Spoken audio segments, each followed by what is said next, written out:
नमस्ते दोस्तों, देश वाले में आपका स्वागत है। मैं संजय शाह। बात करेंगे एविएशन इंडस्ट्री की और आने वाले एक ऐसे बड़े बदलाव की जिससे आप बहुत खुश हो जाएंगे।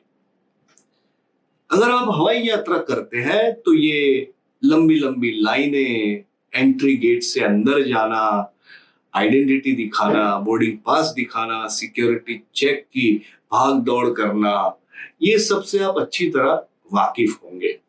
लेकिन सोचिए, अगर ये सब कुछ हट जाए तो, और ना आपको बोर्डिंग पास दिखाना पड़े, ना आपको चेक इन करना पड़े, ना कहीं भी लंबी कतारों में खड़ा रहना पड़े तो, और ये सब हो सकता है सिर्फ आपके चेहरे के जरिए। आपका चेहरा सब कुछ है, आपकी एंट्री की इजाजत है, आपका बोर्डिंग पास है और सीधे आप पहुंच सकते हैं अपनी सीट तक अपनी फ्लाइट में। ऐसा इसके लिए संभव होने वाला है क्योंकि हवाई सफर का पूरा सिस्टम बहुत जल्द चेंज होने वाला है और जो नया सिस्टम आएगा उसका नाम रहेगा डिजिटल ट्रैवल क्रेडेंशियल, यानी DTC। आपने हवाई यात्रा की होगी, फिर भी आपको इसकी अभी जो सिस्टम है इसके बारे में शायद ज्यादा पता ना हो। हम आपको बताते हैं। संयुक्त राष्ट्र यानी यूनाइटेड नेशंस, उसकी एक संस्था है international civil aviation organisation, ICAO। हवाई यात्रा के जो भी नीति नियम है, उसके जो भी तौर तरीके हैं, इन सबका गठन और संचालन इस संस्था के जरिए होता है। लेकिन आप एक बात जानकर हैरान रह जाएंगे, ICAO ने ये जो तरीके, ये जो नियम बनाए वो काफी पुराने हैं, 50 साल से भी ज्यादा पुराने। यानी दुनिया में बहुत कुछ परिवर्तन हुए, लेकिन एयरलाइन ट्रैवल में बोर्डिंग पास से लेकर जर्नी तक की जो कई चीजें जुड़ी हुई है, उनमें 50 से ज्यादा साल से कोई फेरबदल नहीं हुआ। इसीलिए boarding pass, passport verification, check in की प्रक्रिया, ये सारी चीजें जैसे चली आ रही है वैसे दशकों से चली आ रही है। लेकिन अब जाकर हवाई सफर का तरीका बदली होगा। इसका कारण है, जब नियम बने थे या जब एयरलाइन एविएशन इंडस्ट्री शुरू हुई थी तो उसमें यात्रा करने वाले लोगों की संख्या दर्जनों में और सैकड़ों में थी। आज मामला ऐसा है कि दुनिया में करीब 4.25 करोड़ लोग हर साल एयरलाइन इंडस्ट्री से यात्रा करते हैं, एक या दूसरी एयरलाइन से एक या दूसरी जगह पहुंच रहे हैं। ऐसे हालात में पुरानी सिस्टम को ही चलाते रहते इतने सारे पैसेंजर्स का नियमन करना, एडमिनिस्ट्रेशन करना काफी मुश्किल हो गया है।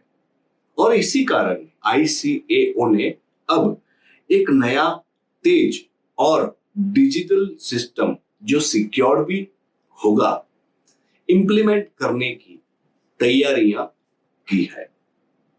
उसी तैयारी का फल यानी DTC वो होगा। आप सोचेंगे DTC क्या है, तो वो है आपका डिजिटल पहचान पत्र। उस पहचान पत्र में आपकी सारी जानकारी, आपके पासपोर्ट की डिटेल्स, आपके फोटोग्राफ्स, आपकी फिंगरप्रिंट्स, आपकी फ्लाइट की डिटेल, सब सिक्योर्ड डिजिटल फॉर्मेट में सेव रहेगा। और ये सब एक्सेस करने के लिए, एयरपोर्ट के गेट से लेकर अपनी सीट तक पहुंचने के लिए आपको जो परवाना चाहिए, जो लाइसेंस चाहिए, जो डॉक्यूमेंट चाहिए, वो फिजिकल नहीं है, वो सिर्फ आपका चेहरा है। बस आपका चेहरा दिखाइए और आप अपनी सीट तक पहुंच जाइए। इसका क्या मतलब हुआ? मतलब आप एयरपोर्ट पहुंचे, वहां पे प्रवेश द्वार पर एक कैमरा है, उसने आपको स्कैन किया। आप सोच रहे होंगे कि हमारे डीजी यात्रा जैसा ही हम उसकी भी बात बिल्कुल करेंगे। तो आप एयरपोर्ट पहुंचे, वहां पे कैमरा लगा है, उसने आपके चेहरे को स्कैन किया। स्कैन करते ही आपका सब कुछ उसने स्कैन और वेरीफाई कर दिया। आपकी टिकट, आपका पासपोर्ट, आपका वीजा, आपका सब डॉक्यूमेंटेशन उसी एक स्कैनिंग से क्लियर हो गया। अब बस आप प्रवेश द्वार से अंदर चलिए, अपना सामान जिस तरह ड्रॉप इन करना है उतना कर लीजिए। और ड्रॉप इन के सिस्टम में भी बहुत बदलाव आने वाले हैं। दो तरह के पैसेंजर्स होते हैं, एक जिनके पास चेक इन के लिए कोई लगेज नहीं होता, वो अपने हैंड बैगेज के साथ में सीधा अपनी सीट तक जा सकते हैं। और दूसरे पैसेंजर्स जिनके पास चेक इन के लिए लगेज होता है, उनके लिए भी अलग तरीका आएगा। इन शॉर्ट, लगेज, आपका बैगेज, उसकी भी एक नई सिस्टम आएगी जिसमें आपका समय बचेगा। अब अपना चेहरा स्कैन कराने के बाद अपनी सीट तक आप पहुंच गए, उसके बीच में आपको बहुत सारी मशक्कतों से मुक्ति मिल गई। ये नया सिस्टम जब लागू होगा उसमें बहुत देर नहीं लगने वाली है। उससे एयरलाइन के जो पैसेंजर्स है 4.25 करोड़ से ज्यादा, उनका काफी समय बचेगा। खुद आईसीएओ कह रहा है कि जमाना इतना बदल गया है कि पुराना ढांचा जो हम लोगों ने बनाया था अब काम नहीं करता, इसे बदलना ही लाजमी है। आप सोचेंगे अगर सारा डेटा डिजिटली इस तरह सेव होता है तो उसकी सिक्योरिटी का क्या?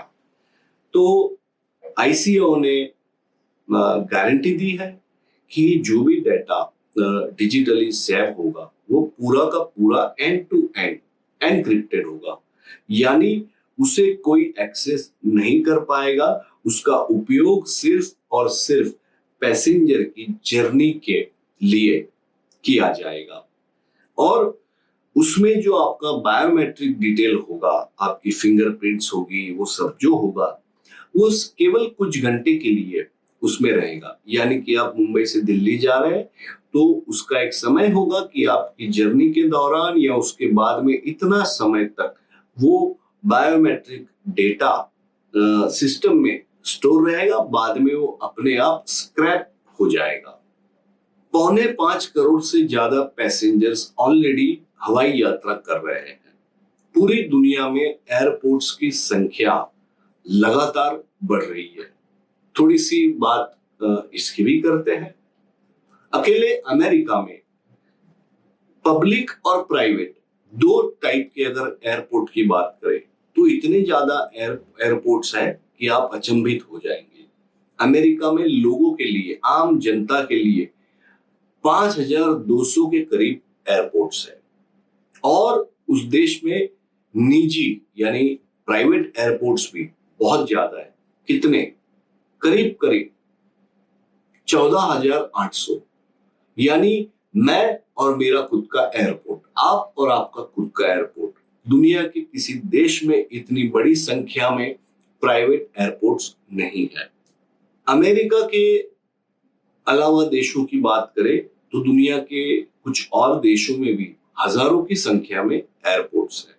जैसे ब्राजील में करीब करीब 5,500 एयरपोर्ट्स हैं। ऑस्ट्रेलिया में करीब करीब 2,250 एयरपोर्ट्स हैं। मैक्सिको में करीब 1,600 एयरपोर्ट्स हैं। कनाडा में करीब 1,500 एयरपोर्ट्स हैं। हमारे पड़ोसी देश चीन में 2024 में 365 वेरीफाइड सिविल एयरपोर्ट्स थे। इसके अलावा वहां पर करीब 106 और जनरल एयरपोर्ट्स भी काम करते हैं। एयरपोर्ट्स की भी टाइप्स होते हैं, उसमें 5 टाइप्स सबसे महत्वपूर्ण है। लार्ज एयरपोर्ट्स वो होते हैं जहां पर सालाना 1 करोड़ 80 लाख से ज्यादा पैसेंजर्स की आवाजाही होती है। फिर आते हैं मीडियम एयरपोर्ट्स। वो ऐसे एयरपोर्ट है जहां पर सालाना 35 लाख से ज्यादा और 1 करोड़ 80 लाख से कम पैसेंजर्स की आवाजाही होती है।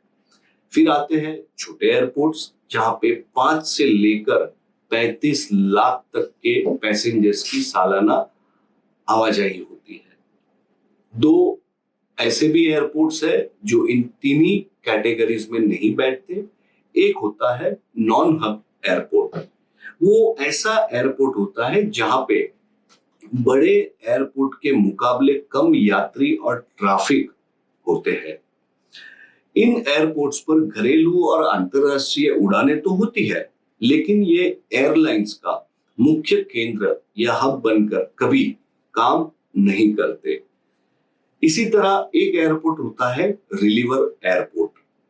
ये ऐसे एयरपोर्ट हैं जो किसी बड़े एयरपोर्ट के बाजू में होते हैं, करीब होते हैं उनसे, और जब बड़े एयरपोर्ट्स पर ट्रैफिक का सामान का लोड बढ़ जाता है तब ये छोटे एयरपोर्ट्स उन्हें सपोर्ट सिस्टम देकर उनके साथी का काम करते हैं।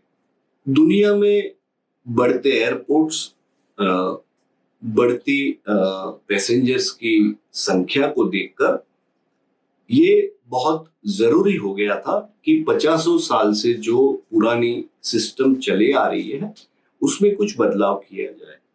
एक बड़ा बदलाव पासपोर्ट को लेकर भी होने वाला है। केवल डॉक्यूमेंटेशन नहीं, जो सबसे इंपॉर्टेंट डॉक्यूमेंट है पासपोर्ट, उसको लेकर भी एक बड़ा बदलाव आने वाला है। आने वाला क्या, उसकी शुरुआत हो भी चुकी है। कुछ देशों ने आंशिक तौर पर पेपरलेस पासपोर्ट सिस्टम को भी लागू कर दिया है। उदाहरण के तौर पर फिनलैंड। फिनलैंड ऐसा देश है जिसने दुनिया में पहली बार डिजिटल पासपोर्ट का पायलट प्रोग्राम शुरू किया। ये ऐसा प्रोग्राम है जिसके तहत फिनलैंड से लंदन या लंदन से फिनलैंड की यात्रा करने वाले पैसेंजर्स को अपने फिजिकल पासपोर्ट की जरूरत नहीं पड़ती। अपनी मोबाइल डिवाइस को ही वो डिजिटल पासपोर्ट के रूप में इस्तेमाल कर सकते हैं। हेलसिंकी एयरपोर्ट पर इस पायलट प्रोग्राम का परीक्षण किया जा रहा है। उसका उद्देश्य एक ही है कि पैसेंजर्स को बिना पासपोर्ट के वो सारी सुविधाएं दी जाए, वो सारी सिक्योरिटी इंप्लीमेंट की जाए कि वो अपनी यात्रा सुकून से कर सके। फिनलैंड के अलावा ब्रिटेन, अमेरिका और हमारा देश भी इस दिशा में ठोस कदम उठा रहा है। भारत में ई पासपोर्ट की योजना शुरू की जा चुकी है और इसका पायलट प्रोजेक्ट भुवनेश्वर और नागपुर में अभी चल रहा है। अगर ये पायलट प्रोजेक्ट सफल रहा तो ई पासपोर्ट को आगे चलकर सभी पासपोर्ट दफ्तरों में और विदेश में स्थित भारतीय मिशनों में भी लागू किया जाएगा। ब्रिटेन और अमेरिका भी अपने पासपोर्ट्स को डिजिटाइज करने की प्रक्रिया पर गंभीरतापूर्वक काम कर रहे हैं। इसी तरह ई पासपोर्ट के साथ साथ यात्रियों की सुविधा के लिए ब्लॉकचेन सिस्टम, डिजिटल आईडी, ऐसे भी तरीके, ऐसे भी विकल्प सोचे जा रहे हैं। तो भविष्य में ऐसा हो सकता है कि हमारा पासपोर्ट हमारे कपबोर्ड में या हमारे ड्रॉर में या हमारे सेफ में न रहते हुए वो रहेगा केवल क्लाउड बेस्ड पासपोर्ट लॉकर में, और हमारी एक सेल्फ सॉवरेन आइडेंटिटी होगी जिसके जरिए हम जब चाहे बिना पासपोर्ट के प्रवास कर पाएंगे। यानी बोर्डिंग पास से लेके पासपोर्ट तक जितने भी डॉक्यूमेंट्स या जो भी ऐसी बात जो हमारा समय लेती है या हमें बहुत ही सुरक्षा के साथ संभालनी पड़ती है, उन सब का शायद आगे चलकर नाम ही ना रहेगा। डिजी यात्रा, आप जानते हैं हमारे देश में डिजी यात्रा नाम की एक बहुत ही कमाल की ऐप ऑलरेडी काम करती है। हम उसका उपयोग करते हैं। भारत का डीजी यात्रा ऐप एयरपोर्ट से ट्रैवल करने वाले पैसेंजर्स के लिए सहूलियत के मामले में एक बहुत बड़ा कदम है। डीजी यात्रा एक ऐसी व्यवस्था है जिसे आप एयरपोर्ट के गेट पर चले गए और सिर्फ कैमरा के सामने खड़े रह गए तो आपकी सारी डिटेल वो एक्सेस कर लेता है और बिना कोई दूसरी झंझट के आपको एयरपोर्ट में प्रवेश मिल जाता है। इसके लिए आपको डीजी यात्रा में जाकर अपना ट्रैवल का जो टिकट है, यानी आप जब टिकट खरीदते हैं, आइटिनरी मिलता है आपको या आपके पास बोर्डिंग पास है, उसे आपको डीजी यात्रा ऐप में अपलोड करना होता है। बस बाकी का काम फिर वो ऐप खुद कर लेता है। अब तक इस देश में करीब 30 से 50 लाख लोग डीजी यात्रा का इस्तेमाल कर चुके हैं। दिल्ली, मुंबई, हैदराबाद, बेंगलुरु ऐसे बड़े एयरपोर्ट्स पर अगर आप ट्रैवल करते हैं तो वहां पे अब 2 कतारें होती है। एक ऐसी जो बिना डीजी यात्रा के पैसेंजर्स के लिए होती है, उन्हें परंपरागत तरीके से अपना डॉक्यूमेंटेशन दिखा के, आई कार्ड दिखाकर प्रवेश लेना होता है, और दूसरा डीजी यात्रा के पैसेंजर्स होते हैं जो सिर्फ कैमरा के सामने खड़े रह जाते हैं, उनको क्लियरेंस मिल जाता है, वो अंदर चले जाते हैं। भारत में एयर ट्रैवल में क्रांति का आना अब बहुत ही आवश्यक हो गया है। हमारे यहाँ इस साल के अंत तक करीब करीब 200 एयरपोर्ट्स काम करते होंगे। पिछले कुछ सालों में हमारे यहाँ नए एयरपोर्ट्स बनाने का काम, उन्हें कार्यान्वित करने का काम जिस तेजी से हुआ है वो काफी सराहनीय है। और भारत में हवाई यात्रा करने वाले पैसेंजर्स की संख्या भी लगातार बढ़ रही है। दोनों प्रकार के, जो अंतर्देशीय प्रवास करते हैं या विदेश की उड़ान भरते हैं। अकेले भारत में हवाई यात्रियों की संख्या अगले 15-20 सालों में 1.25 अरब को पार कर सकती है। और वैसे भी इस समय भी पूरी दुनिया में अगर एविएशन मार्केट की बात करें तो भारत दुनिया का तीसरा सबसे महत्वपूर्ण एविएशन मार्केट तो बन ही चुका है। तो डीजी यात्रा, उड़ान ऐसी योजनाओं के तहत हमारी सरकार ने एयरलाइन का काम, पैसेंजर्स के लिए जर्नी आसान करने की दिशा में ठोस कदम उठाए हैं। आखिर में आपको कुछ इंटरेस्टिंग आंकड़े बताना चाहूंगा एविएशन इंडस्ट्री से जुड़े हुए। दुनिया में इस समय करीब करीब 41-42 हजार एयरपोर्ट्स है। 41-42 हजार एयरपोर्ट्स कोई छोटी बात नहीं होती। हर साल 4.25 करोड़ से ज्यादा यात्री हवाई यात्रा करते हैं।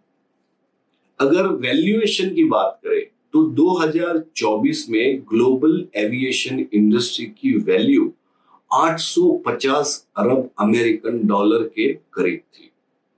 भारत में कमर्शियल एयरलाइंस की बात करें तो इस समय छोटी मोटी एयरलाइंस मिलाकर करीब 15 कंपनियां हमें सेवा प्रदान करती है। डीजी यात्रा की मैं आपको बात कर चुका हूं कि करीब 30 से 50 लाख लोग अब डीजी यात्रा का उपयोग करते हैं। तो आने वाले समय में एयरपोर्ट पर जाना या सिक्योरिटी से लेके चिंतित होना या ढेर सारा डॉक्यूमेंटेशन सहना या लंबी कतारों में खड़े रहना, ये सब बीती हुई बात हो सकती है। हमारे लिए एयरपोर्ट्स वास्तव में ज्यादा स्विफ्ट, ज्यादा सिक्योर्ड और ज्यादा एंजॉयबल लोकेशन बन जाएंगे और हमारी जर्नी भी ज्यादा आसान हो जाएगी। तो देश वाले के लिए मैं संजय शाह इसी तरह के जानकारियों से भरे वीडियोस के लिए हमारे चैनल को अवश्य देखिए, लाइक कीजिए, सब्सक्राइब कीजिए और आपके सुझाव हमारे कमेंट बॉक्स में जरूर लिखिए। फिर मिलते हैं किसी और वीडियो के साथ, तब तक के लिए नमस्कार।